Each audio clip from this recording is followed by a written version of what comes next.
गली गली में दारू है, हर जगह मर्डर है, हर जगह कानून व्यवस्था बिगड़ी हुई है। जैसा कि आप लोगों ने अभी दावनखेड़ा के मामले में लेकर के हम लोगों ने जो समर्थन दे रहे हैं, ये बात भी बहुत ज्यादा असामाजिक तत्वों के द्वारा हजारों की संख्या में ग्रामीण आए थे कि हमारे गांव में रामपुर में खुलेआम सब मर्डर हो रहा, मारपीट हो रहा है, ये हो रहा वो रहा करके। तो ऐसी कानून व्यवस्था लगातार एक के बाद एक। उपस्थित सभी कांग्रेस परिवार के साथियों, जो अभी विवेक भाई ने तैयारी के माध्यम से आप लोगों के सामने बात रखा, मैं उसका पूरा समर्थन करता हूँ। ये कांग्रेस के नारे से धन्यवाद हमारे तो उन्होंने आंख में पट्टी बांध ली और कान में रुई लगा ली है, या फिर उनकी स्थिति ये है कि आजकल वो सही चीज को पहचानने की क्षमता खो चुके हैं। शायद उनकी याददाश्त नहीं रहती और जानकारी नहीं रहती, पता नहीं कहाँ घूम रहते हैं और किस तरफ उनका ध्यान रहता है कि जनता के हित की बात उनको समझ में नहीं आ रही है, बल्कि सरकार के कसीदे भाजपा सरकार के पढ़ के और बेलगाम कानून व्यवस्था जो सरकार के नुमाइंदे सरकार वातावरण भय और आतंक का माहौल बना हुआ है, उसी पे हम लोग कर रहे हैं। सम्मानित साथियों, ये धरना आंदोलन हम सब मिलकर कई दिनों से, और हर धरना आंदोलन लगभग जो हो रहा है कुछ जो लगातार हम धरना प्रदर्शन नागरिकों के, छत्तीसगढ़ के नागरिकों के हित के लिए बात कर रहे हैं। छत्तीसगढ़ के लोगों को, छत्तीसगढ़ को भय, आतंक और भ्रष्टाचार, बलात्कार, हत्या, आत्महत्या और चोरी डकैतियों से मुक्त करने के लिए कर रहे हैं। आज का विषय भी वही है। जिस प्रकार से अभी बलरामपुर में घटनाक्रम हुआ है कि वहाँ पे गुरचरण मंडल नामक युवक की थाने में मौत हो गई, और थाने में वो अपनी पत्नी गुमशुदा जो थी उनका पता करने के लिए गए थे। उनका पता नहीं कैसे उनकी डेथ हुई, इसका कोई जांच के बिंदु होने चाहिए, इसका जांच होना चाहिए।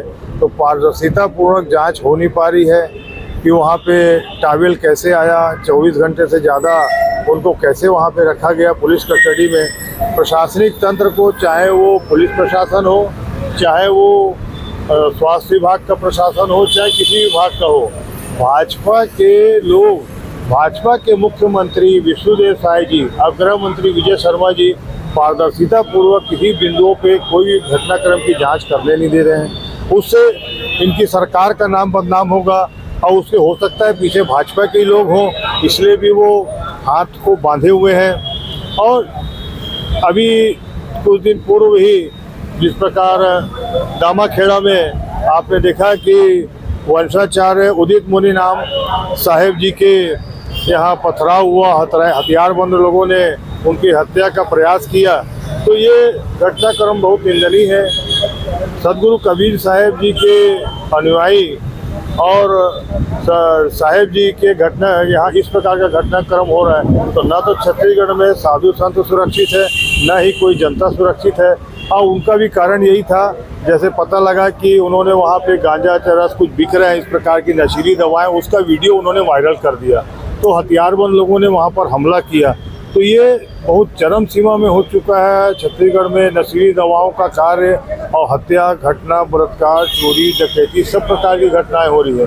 तो इन चीज़ों को बंद किया जाए करके कांग्रेस शुरू से ही, जब से भाजपा सरकार आई है तब से आंदोलन धरना कर रही है, और इनको इस प्रकार का जो घटनाक्रम है छत्तीसगढ़ में बेलगाम हो चुका है, इसको रोकथाम होनी चाहिए। और मुख्यमंत्री विष्णुदेव साय जी को और साथ में विजय शर्मा जी को बेलगाम कानून और सरकार को संभाल नहीं पाने के कारण इनको अपना इस्तीफा देना चाहिए। जैसे परसों यहाँ पर मधुसूदन यादव जी, पूर्व सांसद और पूर्व महापौर भी है, रह चुके हैं, जो उन्होंने कशीदे पड़े भाजपा सरकार के कानून के, और कहा कि कांग्रेस जो कानून व्यवस्था के बारे में बोल रही है, धरना दे रही है, वो गलत है, ये है। तो ये आश्चर्य वाली बात है कि इस प्रकार की बातें बोल के कानून व्यवस्था अच्छी है, अपने सरकार के नाम के भाजपा के कशीदे पढ़ के और बात कर रहे हैं। जब वो प्रेस कॉन्फ्रेंस यहाँ ले रहे थे राजनांदगांव में, तो रायपुर सेंट्रल जेल के पास गोली चल रही थी, और 4-5 दिन पूर्व ही वो भी यही राजनांदगांव शहर के रहने वाले हैं मधुसूदन जी। तो 4-5 दिन पूर्व यहाँ पे 5-7 दिन से कितने मर्डर हुए, कितने लोग एक्सीडेंट में नशीली हालत में शराब पीने के कारण दुर्घटनाएं हुई और कितने कांड हुए उनको सब पता है। और जब वो सामने यहाँ पर खुद देख रहे हैं अपने शहर अपने आसपास की व्यवस्था की, तो अपने शहर को भी इस प्रकार का वो करना चाह रहे हैं, इस प्रकार का धोखा जनता के साथ कर रहे हैं और गलत बात करके वो भाजपा को ऐसे बढ़ावा दे रहे हैं और इन कार्यों को बढ़ावा दे रहे हैं। ये बिल्कुल ही निंदनीय है। इस प्रकार की बातें उन्होंने वहाँ बोल के, जनता जागरूक है, जनता के सामने अपनी हंसी उड़वाई है। हो सकता है वो अलग बात है कि उनको कोई लाल बत्ती लेना हो या फिर किसी प्रकार का उनको कोई टिकट विकेट लेना हो, तो भाजपा के लोगों को कसीदे पढ़ के कानून अच्छी की बात करके इस प्रकार के उन्होंने जो बातें कही हैं वो उचित नहीं है। राजनांदगांव शहर की जनता जागरूक है। आप राजनांदगांव शहर के हैं, आपकी बातों को राजनांदगांव की जनता ने सुन लिया है और उसका जवाब पूरे भाजपा सरकार के साथ आपको भी मिलेगा। आप निश्चित रहें, क्योंकि या तो आपने आँख बंद कर लिए या कान में रुई डाल ली कि इस चीज़ों को नकारते, ध्यान नहीं दे पा रहे, सुन नहीं रहे, या पता नहीं आप गुमनाम हैं कि आजकल लोगों को पहचानना छोड़ दिया। यहाँ परिस्थितियाँ क्या है, अभी दिन के समय भी आदमी, चलो रात में तो अंधेरा होता है नहीं पहचानता आदमी, दिन के समय तो आप लोगों की घटनाएं को जागरूक रखिए और पहचानिए, ताकि राजनांदगांव के शहर को तो आप कम से कम सुरक्षित होने की बात करें।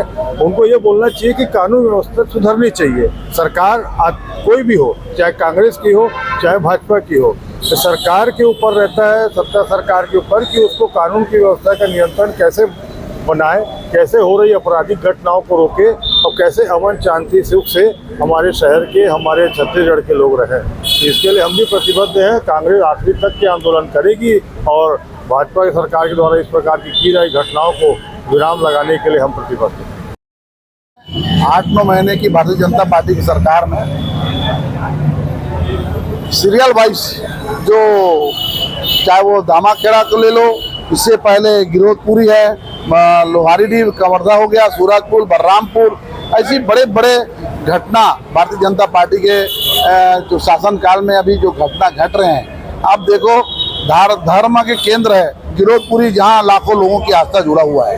वैसी अभी हाल में 2-3 दिन पहले दामाखेड़ा, जो अमर कबीर पंथियों का धार्मिक स्थल है, वहां पे असामाजिक तत्वों के द्वारा 50-60 की संख्या में हथियारबंद लेस होके हमारे संत जो है प्रकाश मुनि नाम साहब के जो स्थल में जाकर उन लोगों ने उपद्रव किए, तोड़ फोड़ मचाए, पटाखा फोड़े और उन्होंने जय श्री राम का नारे भी लगाए। वहाँ पे साहब ने, हमारे प्रकाश मुनि नाम साहब जी ने, ये बात कल मैं दामाखेड़ा गया हुआ था, वहाँ पूरी घटना की जानकारी कबीर पंथ के अनुयायियों को उन्होंने अवगत कराया।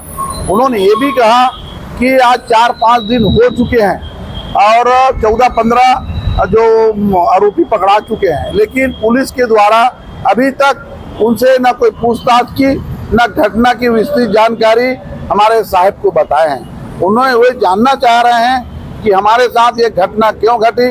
हमारा किसी से न दुश्मनी है, न हम किसी से कोई वाद विवाद है। तो ये जो है शासन की निष्क्रियता है कि असामाजिक तत्वों में किसी प्रकार की भय नहीं होने के कारण धार्मिक स्थल तक तो उन लोगों ने नहीं बख्श रहे हैं। तो ये हमारे देश के गृह मंत्री विजय शर्मा जी और विष्णुदेव की जो सरकार है, तो ऐसे महसूस होता है कि जो असामाजिक तत्वों को इन लोगों ने खुली छूट दे रखा है, उनके नियंत्रण में नहीं है और उनके पुलिस प्रशासन भी जो निकम्मी रवैया अपना रहे हैं। आज जो अभी नया घटना हमारी हुए दामाखेड़ा में, उस घटना की अगर बुलाते आरोपी लोगों को कड़ाई से पूछताछ करते, तो उन लोगों ने अपनी जो भी घटना जिसके कारण किए होंगे, क्योंकि ये चीज़ की जानकारी आज कबीर पंथियों को उपलब्ध हो जाता। लेकिन ये सरकार की नाकामी है। वहाँ पे गृह मंत्री गया था और उनके बहुत से मंत्री गए थे, उसके बाद भी आज तक हम लोगों ने दामाखेड़ा घटना की विस्तृत जानकारी क्यों किए और किन गलतियों के कारण किए, इनकी जानकारी अभी तक उपलब्ध नहीं हुई है।